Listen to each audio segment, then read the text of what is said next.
Bayangkan berdiri di tengah padang pasir Afrika, mengenakan gaun pengantin mewah yang terasa seperti kain kafan, sementara dua pria asing menatapmu bukan sebagai istri, melainkan sebagai aset bisnis ilegal yang bisa dibuang kapan saja. Jangan berharap cinta, karena di rumah ini kamu hanyalah tanda tangan yang bernapas, bisik pria itu dengan dingin. Lisa terjepit di antara Amadou yang kejam dan Kofi yang manipulatif, menyimpan rahasia kemandulan yang menjadi bom waktu di tengah transaksi haram bernilai 20 miliar rupiah. Siapakah yang akan berkhianat terlebih dahulu? Ini adalah kisah tentang pengorbanan seorang wanita yang dipaksa menjadi perisai hukum dalam sindikat gelap internasional, di mana setiap langkah adalah pertaruhan nyawa dan setiap pelukan adalah jebakan. Lisa menatap bayangannya di cermin retak kamar pengapnya di pinggiran kota Luanda. Sinar matahari Afrika yang ganas menerobos masuk melalui celah jendela, membakar kulitnya yang kini tampak lebih kusam dibanding saat ia meninggalkan desa kecilnya di Jawa Tengah 6 bulan lalu. Di tangannya, selembar kertas lusuh berisi rincian hutang keluarga menjadi beban yang lebih berat daripada jerigen air yang setiap hari ia panggul. Hutang judi almarhum ayahnya telah membengkak, mencekik leher ibu dan adik-adiknya di kampung. 20 miliar rupiah. Angka itu terus berdengung di kepalanya seperti sekawanan lebah yang marah. Bagi Lisa, uang sebanyak itu bukan hanya sekadar nominal, melainkan tiket pembebasan dari jeratan kemiskinan yang turun-temurun. Namun, ia tahu, di dunia ini tidak ada makan siang gratis. Harga yang diminta oleh Burani, sang agen penyalur yang bermata tajam seperti elang, adalah harga yang sangat mahal. Rahim, kebebasan, dan martabat Lisa. Harga diri yang selama ini ia jaga, kini harus diletakkan di atas meja perundingan demi kelangsungan hidup orang-orang yang ia cintai. Lisa memiliki rahasia yang ia kunci rapat-rapat dalam lubuk hatinya. Jauh sebelum menginjakan kaki di benua hitam ini, ia telah menerima diagnosis medis yang menghancurkan harapannya sebagai wanita. Ia mandul akibat kecelakaan masa kecil yang merusak sistem reproduksinya. Namun, dalam kontrak pernikahan yang diajukan oleh keluarga miliarder Afrika itu, syarat utamanya adalah kesediaan untuk memberikan keturunan guna meneruskan dinasti bisnis mereka. Lisa tersenyum pahit, ia sedang menjual barang rusak dengan harga selangit, sebuah penipuan yang ia tahu bisa berakhir dengan kematian jika terbongkar.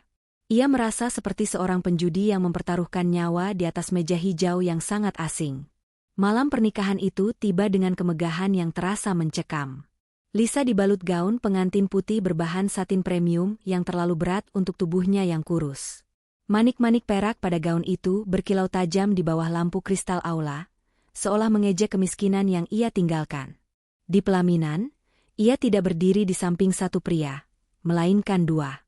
Amadou, sang kakak yang bertubuh jangkung dengan kulit hitam legam dan tatapan mata sedingin es, serta Kofi, adiknya yang lebih muda dengan senyum yang tampak ramah namun menyembunyikan misteri di balik binar matanya. Amadou mendekat, aroma cerutu mahalnya memenuhi indera penciuman Lisa, menyesakkan dan mendominasi. Tanpa ada basa-basi romantis, tanpa sentuhan lembut seorang suami, pria itu berbisik tepat di telinganya dengan suara parau yang mengancam. Jangan pernah berpikir bahwa pernikahan ini tentang cinta atau keluarga. Kami membeli waktumu, identitasmu, dan rahimmu untuk memperluas imperium kami ke Asia Tenggara. Kamu hanyalah alat legal agar bisnis kami bisa masuk ke Indonesia tanpa hambatan birokrasi. Lisa merasakan hawa dingin merambat di tulang punggungnya, sebuah kesadaran mengerikan bahwa ia kini hanyalah sebuah komoditas, sebuah barang yang telah lunas dibayar. Minggu-minggu awal di villa megah yang dijuluki Istana Padang Pasir, itu terasa seperti berjalan di atas hamparan duri yang tertutup sutra. Lisa diperlakukan layaknya permaisuri dalam hal fasilitas, namun pengawasan terhadapnya sangat ketat, hampir mencekik. Setiap gerakannya dipantau oleh penjaga bersenjata yang berdiri diam bak patung di setiap sudut koridor. Ia mulai menyadari bahwa hubungan antara Amadou dan Kofi bukanlah persaudaraan yang harmonis sebagaimana yang ia bayangkan, melainkan persaingan berdarah yang dipicu oleh ambisi kekuasaan yang tak berujung. Kofi, berbeda dengan kakaknya yang kasar dan terang-terangan menunjukkan dominasi, sering mengajak Lisa berbicara di taman belakang yang rindang oleh pohon-pohon eksotis. Ia membawakan bunga liar dan bercerita tentang masa kecil mereka yang keras di jalanan sebelum menjadi kaya raya. Secara psikologis, Lisa mulai merasakan tarikan emosional yang aneh dan membingungkan. Apakah ini rasa syukur karena diperlakukan secara manusiawi, Ataukah ia sedang terjebak dalam manipulasi Kofi yang jauh lebih halus dan berbahaya? Kofi seringkali mengeluhkan kekejaman Amadou yang tak segan membunuh demi keuntungan. Ia menyatakan keinginannya untuk melepaskan diri dari bisnis ilegal sang kakak dan memulai hidup baru yang bersih. Lisa, kakakku tidak melihatmu sebagai manusia. Baginya, kau hanya sebuah paspor menuju kekayaan yang lebih besar di negaramu, ujar Kofi suatu sore dengan nada bicara yang penuh keprihatinan palsu yang hampir saja Lisa percayai sepenuhnya. Suatu sore, saat Amadou sedang memimpin pertemuan rahasia di pelabuhan untuk mengatur pengapalan mineral, Lisa memberanikan diri menyelinap ke ruang kerja suaminya yang selalu terkunci rapat. Dengan jantung berdegup kencang hingga terasa menyakitkan di dada, ia menggunakan kunci cadangan yang ia curi dari pelayan senior yang sempat lengah. Di dalam ruangan yang beraroma kayu jati hitam dan aroma bako itu, Lisa menemukan folder-folder berisi dokumen transaksi mineral ilegal yang melibatkan nama-nama pejabat tinggi di Indonesia. Kejutan terbesar datang ketika ia menemukan sebuah amplop coklat besar berisi foto-foto dirinya saat masih berada di kampung halaman. Ada foto saat ia sedang mencuci di sungai yang keruh, saat ia membonceng adiknya ke sekolah dengan sepeda tua, hingga foto saat ia menangis terseduh di pemakaman ayahnya. Lisa menyadari dengan ngeri bahwa ia tidak dipilih secara acak dari ribuan TKW lainnya. Ia telah diincar, dipelajari, dan dikonstruksi sebagai target sejak lama karena latar belakang keluarganya yang putus asa. Langkah kaki berat terdengar dari balik pintu, menggema di koridor sunyi. Lisa membeku, tangannya gemetar memegang dokumen. Pintu terbuka perlahan, menampakkan siluet Kofi yang berdiri diam dengan tatapan mata yang tidak lagi ramah, melainkan tajam dan penuh perhitungan. Aku tahu kamu akan datang ke sini, Lisa, ucap Kofi pelan sembari menutup pintu dan menguncinya dari dalam, sebuah tindakan yang membuat nyali Lisa menciut. Namun, alih-alih melaporkannya kepada Amadou, Kofi justru menawarkan kesepakatan gelap yang tak kalah mengerikannya. Aliansi antara Lisa dan Kofi pun terbentuk di atas pondasi pengkhianatan, kebohongan, dan rasa takut yang saling memangsa. Lisa mulai menjalani peran ganda yang sangat melelahkan bagi mentalnya. Di siang hari, ia menjadi istri yang patuh di hadapan Amadou, menunduk saat pria itu membentaknya dan melayani setiap kebutuhannya dengan tangan yang terus gemetar namun harus tetap terlihat cekatan. Ia membiarkan dirinya dihina, asalkan ia bisa tetap berada di dalam rumah itu untuk menjalankan misinya. Di malam hari, secara sembunyi-sembunyi, ia menyalin dokumen-dokumen penting menggunakan kamera mikroskopis yang diberikan oleh Kofi. Ia mengirimkan data-data tersebut ke server rahasia yang diklaim Kofi sebagai jalur aman menuju pihak berwenang. Namun, konflik moral mulai menggerogoti nurani Lisa setiap kali ia menatap wajah ibunya di foto kecil yang ia bawa. Ia melihat bagaimana Amadou memperlakukan pekerja tambangnya dengan sangat tidak manusiawi, namun ia juga mulai melihat betapa dinginnya Kofi saat merencanakan kejatuhan kakaknya sendiri. Lisa menyadari bahwa di rumah ini, tidak ada satupun orang yang benar-benar bersih atau tulus. Ia sedang menari di atas tali tipis di antara dua iblis yang saling memperebutkan jiwanya demi kepentingan masing-masing. Kontroversi batinnya memuncak ketika ia mulai meragukan apakah Kofi benar-benar ingin menyerahkan bukti-bukti itu ke polisi, atau hanya ingin menggunakannya untuk memeras Amadou dan mengambil alih seluruh kekuasaan. Kofi menjadi semakin posesif dan menunjukkan perilaku obsesif yang menakutkan. Ia mulai mengatur pakaian yang dikenakan Lisa, parfum yang ia pakai, bahkan membatasi interaksinya dengan pelayan lain yang dianggapnya bisa menjadi mata-mata Amadou.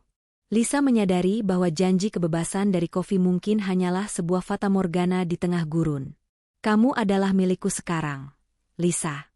Tanpa bantuanku, Amadou akan membuangmu ke padang pasir begitu ia bosan atau begitu ia tahu kau menipunya soal rahim itu, ancam Kofi suatu malam saat Lisa mulai menunjukkan tanda-tanda keraguan. Sementara itu, Amadou mulai menunjukkan gelagat kecurigaan yang paranoid. Ia memasang kamera pengintai baru yang tidak terlihat dan alat penyadap di setiap inci ruangan, termasuk di dalam bantal tempat tidur Lisa. Lisa harus sangat berhati-hati dalam setiap desahan napas, gerak tubuh, bahkan gumaman tidurnya. Risiko semakin nyata saat Amadou mengumumkan jadwal keberangkatan mereka ke Jakarta untuk meresmikan kantor pusat baru. Lisa tahu, jika ia menginjakan kaki di Indonesia di bawah kendali penuh Amadou, ia akan kehilangan kesempatan terakhirnya untuk bebas. Ketegangan di Istana Padang Pasir mencapai titik didih yang meledak-ledak saat persiapan keberangkatan ke Indonesia dilakukan secara besar-besaran dan terburu-buru. Koper-koper mewah berisi perlengkapan perjalanan telah disiapkan.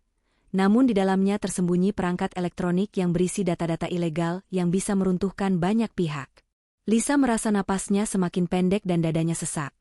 Ia tahu ini adalah malam penentuan antara hidup atau mati. Secara ajaib, ia berhasil menghubungi Nyonya Amina, mantan majikannya yang ternyata memiliki nurani dan koneksi rahasia dengan seorang pengacara pejuang hak asasi manusia bernama Bapak Sulaiman di Jakarta. Melalui pesan singkat yang terenkripsi, Lisa mengirimkan koordinat dan sinyal bahaya. Namun, di malam terakhir sebelum fajar menyingsing untuk keberangkatan, Lisa menghadapi konfrontasi terbesar yang pernah ia bayangkan dalam mimpi buruknya sekalipun. Amadou masuk ke kamar pengantin mereka dengan wajah merah padam karena amarah, melemparkan sebuah alat penyadap kecil yang ditemukan terselip di dalam sepatu Lisa. Pria itu menuduh Lisa bekerja sama dengan musuh bisnisnya untuk menghancurkan rencana ekspansinya. Namun, sebelum Amadou sempat melayangkan pukulan mautnya, Kofi masuk ke dalam kamar dengan pistol yang sudah terkokang di tangannya. Terjadilah drama pengkhianatan antar saudara kandung yang sangat memuakan di hadapan Lisa yang ketakutan. Amadou tertawa sinis, sebuah tawa yang terdengar seperti gesekan logam, melihat adiknya sendiri menodongkan senjata ke arahnya. Kamu pikir dia mencintaimu, Kofi? Dia hanya menggunakanmu sebagai tangga untuk kabur dari sini. Dan kamu, Lisa, Amadou menoleh ke arah istrinya dengan tatapan yang sangat menjijikan, aku sudah tahu tentang surat medis palsumu itu. Aku tahu kamu mandul sejak hari pertama kau menginjakkan kaki di rumah ini. Aku tidak butuh anak darimu, aku hanya butuh tubuhmu sebagai tempat menyimpan berlian-berlian mentah melalui operasi sebelum kita terbang besok. Kebenaran yang jauh lebih mengerikan dari sekadar bisnis mineral ilegal terungkap sudah. Lisa bukan hanya perisai hukum, ia hendak dijadikan kurir narkoba atau berlian di dalam organ tubuhnya sendiri, ia akan dibedah hidup-hidup. Dalam kemarahan dan keputusasaan yang luar biasa, Lisa meraih vas bunga kristal berat di samping tempat tidur dan menghantamkannya ke kepala Amadou saat pria itu lengah berdebat dengan Kofi. Pada saat yang sama, tim keamanan pribadi Amadou menyerbu masuk karena mendengar keributan, memicu baku tembak berdarah dengan pengawal bayaran yang telah disiapkan Kofi secara diam-diam. Di tengah kekacauan, peluru nyasar mengenai tangki gas di dapur bawah, memicu ledakan dan kebakaran hebat yang mulai melahap tirai-tirai bludru kamar mewah tersebut. Asap hitam mulai memenuhi ruangan, menutupi pandangan dan menyesakkan paru-paru. Lisa berlari menembus api yang mulai menjilat dinding, membawa folder dokumen asli dan hard drive yang selama ini ia sembunyikan di balik panel dinding. Ia melihat Amadou terkapar tak berdaya tertimpa reruntuhan langit-langit yang terbakar, sementara Kofi, dengan sifat pengecutnya, sibuk menyelamatkan tas berisi uang tunai dan berlian tanpa sedikitpun memedulikan keselamatan Lisa. Di saat kritis itu, Lisa membuat pilihan yang sangat kontroversial. Ia membiarkan Amadou membusuk dalam kobaran api dan mengunci pintu keluar rahasia agar Kofi terjebak dengan harta haramnya yang kini tak berguna. Ia memilih untuk menjadi hakim atas nasib kedua pria yang telah merendahkannya. Suara sirine polisi internasional dan satuan pemadam kebakaran memecah kesunyian malam yang mencekam di pinggiran Luanda. Villa megah yang dulu menjadi simbol kekuasaan absolut itu, kini tinggal puing-puing hitam yang berasap, sebuah monumen bagi ambisi manusia yang hancur menjadi abu dalam sekejap. Lisa ditemukan oleh petugas medis dalam kondisi syok berat, dengan pakaian compang-camping dan kulit yang terkena luka bakar ringan, namun ia selamat. Dengan tangan yang masih gemetar, ia segera menyerahkan semua bukti fisik dan digital yang berhasil ia selamatkan kepada pihak berwenang internasional. Berkat keberanian dan bukti-bukti tak terbantahkan yang dibawa Lisa, sebuah sindikat kriminal internasional yang telah beroperasi selama puluhan tahun, yang melibatkan perdagangan manusia dan mineral ilegal, berhasil dibongkar hingga ke akar-akarnya di beberapa negara sekaligus. Proses pengadilan yang menyusul kemudian menjadi sorotan tajam dunia internasional. Amadou selamat dari kebakaran namun menderita luka bakar permanen yang merusak seluruh wajah dan tubuhnya. Ia dijatuhi hukuman penjara seumur hidup tanpa kemungkinan remisi. Kofi, yang tertangkap basah di gerbang belakang dengan koper penuh berlian, juga mendekam di penjara atas tuduhan pencucian uang, konspirasi kriminal, dan percobaan pembunuhan. Lisa menjadi saksi mahkota yang dilindungi secara ketat oleh hukum internasional. Meskipun di media sosial banyak yang mencibirnya sebagai wanita oportunis yang menjual diri, Lisa tetap berdiri tegak dengan martabatnya di ruang sidang. Ia mengungkap kebenaran yang sangat pahit dan tidak nyaman tentang eksploitasi sistematis terhadap pekerja migran wanita yang seringkali luput dari perhatian pemerintah. Lisa akhirnya diperbolehkan pulang ke Indonesia dengan pengawalan resmi. Ia tidak membawa pulang rahim yang utuh atau kenangan manis layaknya seorang pengantin. Namun ia membawa kemenangan hukum yang besar dan kompensasi finansial yang sangat signifikan dari aset-aset Amadou yang disita negara. Ia pulang ke desa kecilnya di Jawa Tengah bukan sebagai korban yang kalah dan hancur, melainkan sebagai seorang wanita yang telah melewati neraka dunia dan kembali dengan kekuatan baru yang tak tergoyahkan. Hutang judi ayahnya lunas sepenuhnya, rumah ibunya diperbaiki, dan adik-adiknya kini bisa mengejar cita-cita mereka di universitas terbaik. Namun, Lisa tidak bisa kembali menjadi gadis desa yang polos seperti dulu. Pengalaman pahit di Afrika telah mengubah cara pandangnya terhadap dunia.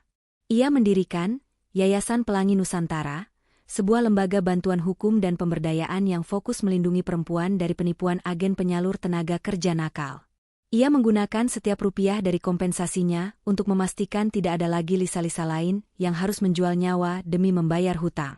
Kontroversi tetap menyertai langkahnya. Ia seringkali mendapat ancaman dari sisa-sisa jaringan Amadou, namun Lisa tidak lagi merasa takut. Di penghujung hari, ia sering duduk di teras rumahnya yang asri, menatap matahari terbenam yang kini terasa sangat damai dan penuh harapan.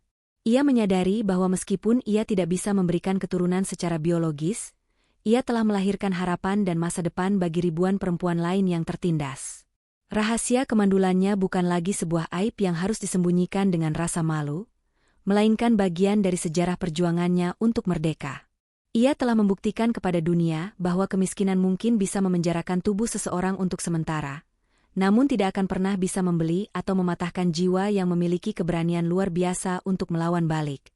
Setelah melalui badai pengkhianatan dan kobaran api di tanah Afrika, Lisa akhirnya berhasil pulang ke tanah air dengan kepala tegak. Ia bukan lagi gadis polos yang bisa dibeli dengan angka miliaran, melainkan seorang wanita tangguh yang mengubah lukanya menjadi harapan bagi sesama pejuang devisa. Dengan keadilan yang berhasil ditegakkan, kini Lisa menjalani fajar baru di desa halamannya sebagai pahlawan bagi keluarganya dan pelindung bagi mereka yang tertindas. Hikmah utama dari kisah ini adalah bahwa harga diri dan kebebasan merupakan kemewahan sejati yang tidak akan pernah bisa dibeli dengan emas atau berlian sebesar apapun.